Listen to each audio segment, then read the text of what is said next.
উষা, ও আমার বন্ধু আকিব, গ্রাম থেকে এসছে ঢাকায় চিকিৎসার জন্য। ওর চোখের ট্রিটমেন্ট করাবে। আমাদের বাসায় কদিন থাকবে। ওকে।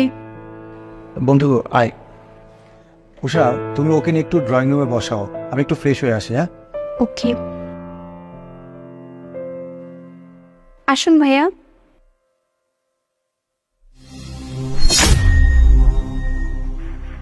ভাইয়া এখানে না, এখানে ধরুন। সরি ভাবি, অন্ধ তো দেখতে পাই না। ইটস ওকে, আসুন। আকিব, হ্যাঁ বল। বন্ধু আমি কাজের জন্য একটু বাইরে যাচ্ছি, সন্ধ্যায় চলে আসবো। কোনো কিছু প্রয়োজন হলে তোর ভাবিকে বলিস, তুমি ওর একটু খেয়াল রেখো। হ্যাঁ, আমি মনে হয় ভাবির একটু বেশি জ্বালাইতেছি, তাই না রে? আরে না না, এইসব কিছুই না। আপনার কোনো কিছু প্রয়োজন হলে আমাকে বলবেন।